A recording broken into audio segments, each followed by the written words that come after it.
चलिए मेरे भाइयों, मैं आप लोगों के सामने गायक मनीष मस्ताना, रतनगढ़ धाम, आप लोगों के लिए नए नए गीत लेकर आता हूँ। फिर से एक बार एक गीत कि मैं तो मात रतनगढ़ गई, बोली बेन कि मैं तो मात रतनगढ़ गई, बाकी शोभा देखत रही। मैं तो मात रतनगढ़ गई, बाकी शोभा देखत रही। बोली बेन को देखी मैंने इतनी अच्छी शोभा देखी, कहा देखी?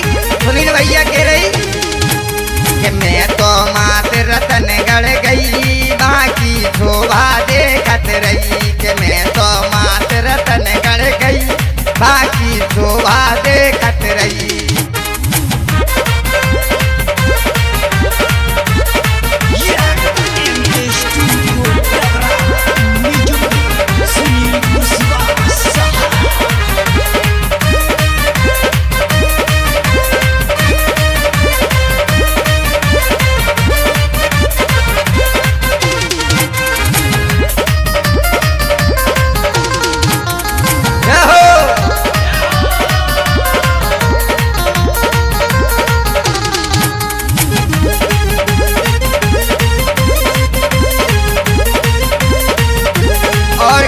सुनील भैया अरे पर्वत पे मैया को मंदिर सिंध नदी दिखतई, भैया सिंध नदी दिखतई।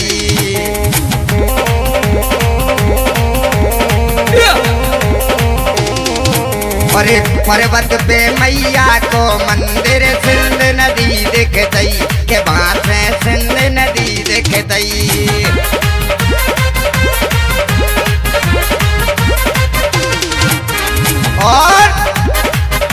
और घंटा की तो शोभा अलग है, जो 19 क्विंटल 35 किलो को घंटा चढ़ो है मैया के दरबार में। अरे घंटा की तो शोभा अलग है, भीड़ बहुत होतई कि भैया भीड़ बहुत होतई।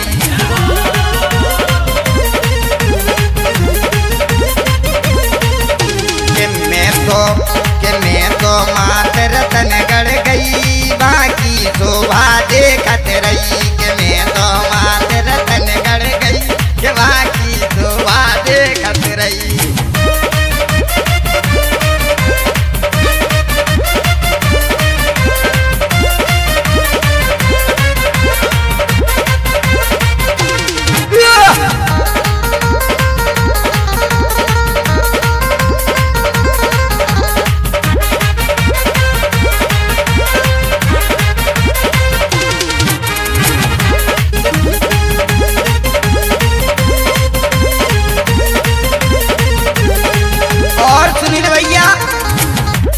भैया कुंवर विराजे, उनकी कला न्यारी, राम धई उनकी कला न्यारी।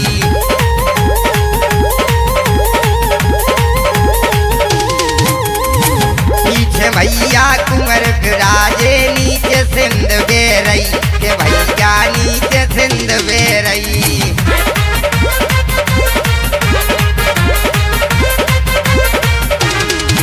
और मैंने सुनो है मात रतनगढ़ जंगल में बस रही। मैंने सुनो है मात रतनगढ़ जंगल में बस रही। कि मैं तो मात रतनगढ़ गई, बाकी शोभा देखत रही। मैं तो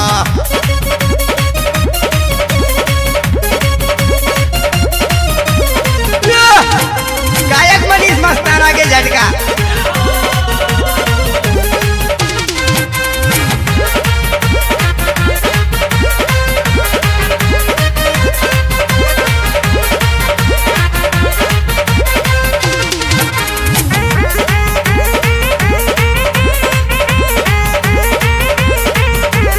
और सुनील भैया बारी चढ़ रहे भरे देवता सांगे देखो न्यारी, भैया सांगे देखो न्यारी।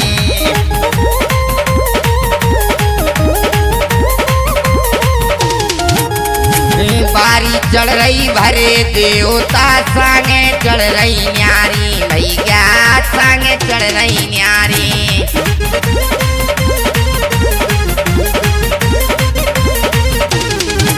और मस्ताना जो गीत बना दो बात कही साथी, मस्ताना जो गीत बना दो बात कही सही सही के मैं तो मात रतनगढ़ गई बाकी शोभा देखत रही, मैं तो मात रतन